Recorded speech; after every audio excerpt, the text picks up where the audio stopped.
Quand j'étais enfant, je l'ai toujours dessiné. Par contre, c'est vrai que même si le dessin était extrêmement élaboré, il y avait toujours un moment donné où il y avait une grosse tache sur le dessin, c'est-à-dire quelque chose qui sabotait carrément le travail. Ça pouvait être une heure de travail, et puis je me rendais compte que cette tâche, elle n'était pas venue par hasard. C'était quelque chose d'inconscient qui arrivait comme ça, une forme de sabotage ou d'auto-sabotage.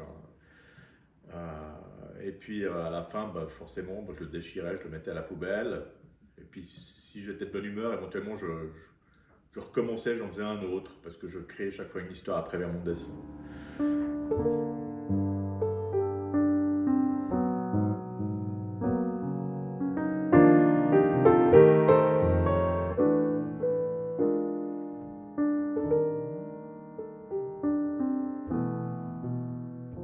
Cet acte inconscient, je l'ai mis de côté pendant des années, jusqu'au jour où j'ai quand même réalisé que de toute façon, créer, c'était quelque chose de plus fort que moi. Et puis, les années faisant, bah, je me suis retrouvé dans une école d'art. J'ai fait l'école supérieure d'art visuel à Genève, avec l'objectif d'apprendre quelque chose.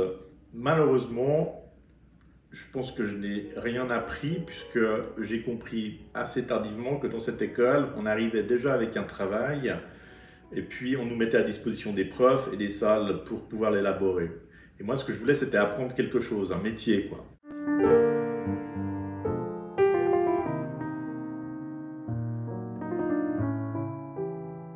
Jusqu'au jour où je suis parti vivre à Barcelone. J'ai commencé une école d'art, j'y suis resté 2 mois, et j'ai découvert surtout les travaux d'Anthony Tapies. J'ai trouvé un travail plutôt de matière, de matérialiste, symbolique. La figure n'avait plus tellement d'importance, et pour moi c'était une espèce de révélation, car en réalité la figure, je m'en foutais un peu, c'est-à-dire que ça a été un prétexte pour créer, mais à un moment donné je me suis rendu compte que la matière c'était quelque chose de vivant, et du coup je me suis vraiment intéressé plutôt à ce que la matière pouvait me rendre comme émotion.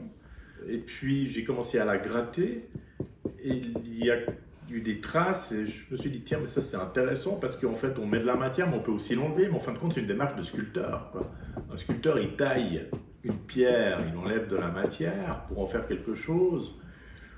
On peut modeler, on crée un volume, mais tout à coup je me suis dit mais tiens, ça c'est une révélation. Mais en fin de compte tout s'est un peu positionné à ce moment-là, parce que je me suis rappelé en même temps de la démarche de Rauschenberg quand il a été rencontré de Kooning et qu'il lui a proposé d'effacer un de ses dessins. Puis tout à coup, je me suis dit, mais oui, en fait, c'est ça qui m'intéresse, quoi.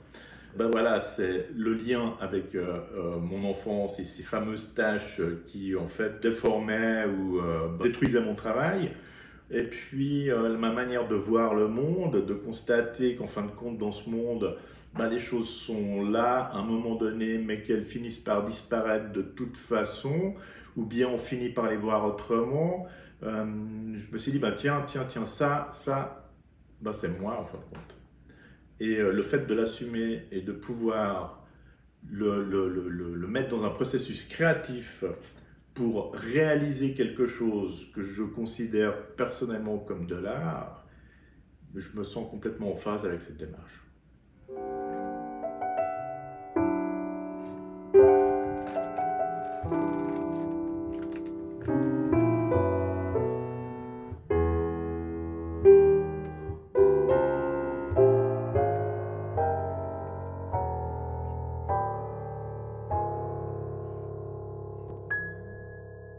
Dans ma démarche, je me réapproprie tout ce que j'ai entre les mains et je le transforme.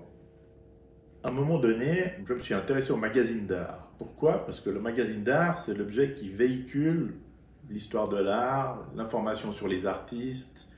Le magazine d'art est international et il est en toutes les langues. Même si on ne comprend pas ce qu'il dit, on voit des photos. Les photos nous inspirent, pourquoi pas. Mais cet objet qui parle de l'art, tout à coup, de le passer au mixeur et d'en faire une feuille de papier, c'est-à-dire l'objet qui parle de l'art nous ramène au support le plus basique qui soit, c'est-à-dire une feuille de papier sur laquelle on peut faire n'importe quelle représentation.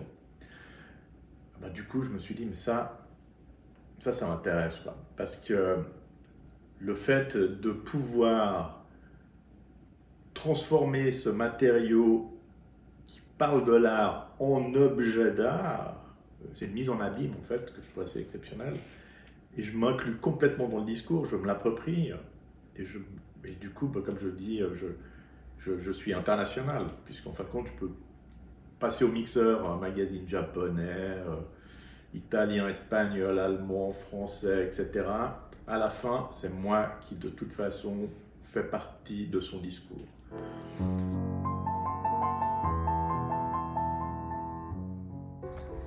Tu vois, c'est un bel objet et je me réjouis de le transformer. Il est vraiment très intéressant, il est très beau, très belle qualité de papier, superbe quoi. On voit qu'ils ont les moyens quand même de faire quelque chose de beau. Et j'adore en fait regarder les images parce que je me les approprie. Je trouve que c'est une forme de respect vis-à-vis du magazine qui va être transformé. Et voilà, je vais en faire, je vais lui donner une nouvelle vie. Ça va être c'est un objet qui véhicule l'information sur l'art qui va se transformer en objet d'art. Je vais conserver la première page parce qu'elle me donne des indications précises de cet objet. Il y a une date, un numéro. Je vais les garder et à la fin, c'est le certificat comme quoi le papier que j'ai entre les mains est bien cet objet d'art.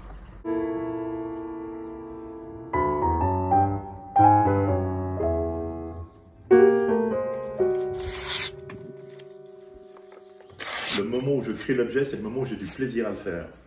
Et je suis dans un état où tout à coup, je suis complètement déconnecté avec la réalité. Je suis vraiment dans un état créatif.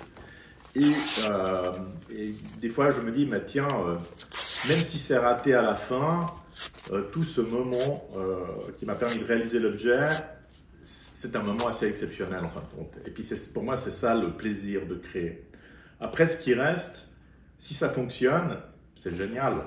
Parce que ça permet en fait de passer du concept à la réalité matérielle de l'œuvre. C'est-à-dire que tout à coup, on part d'une idée, puis on se retrouve à la fin avec quelque chose de palpable, quelque chose de réalisé, quelque chose qu'on peut observer. Et tout à coup, ce qu'on peut observer devient l'œuvre d'art, ou un objet.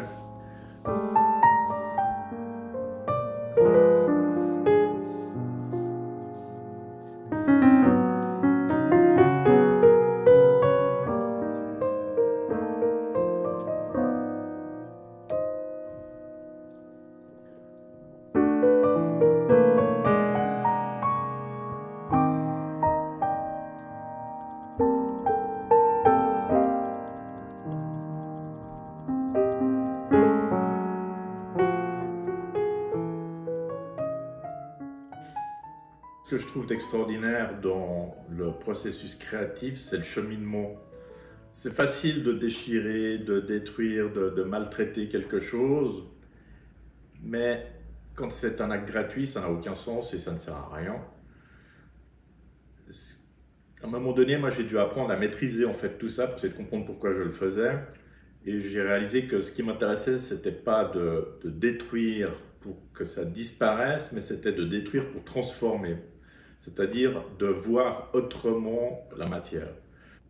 Par exemple, quand je cassais des assiettes, je ne cassais pas une assiette pour la casser, ça ne m'intéresse pas, mais je me suis rappelé qu'il y avait une coutume grecque où quand on casse des assiettes, c'est plutôt un acte symbolique, c'est un acte passionnel et c'est un acte d'amour. Et pourtant, casse une assiette. Et j'ai organisé en fait des performances où j'invitais des gens à manger. Et à la fin du repas, je leur demandais de faire un vœu et de casser leur assiette. Et à la fin, on réalise une pièce ensemble. Ça devient tout à coup quelque chose de... C'est une sculpture en fait. Voilà, une sculpture réalisée en commun.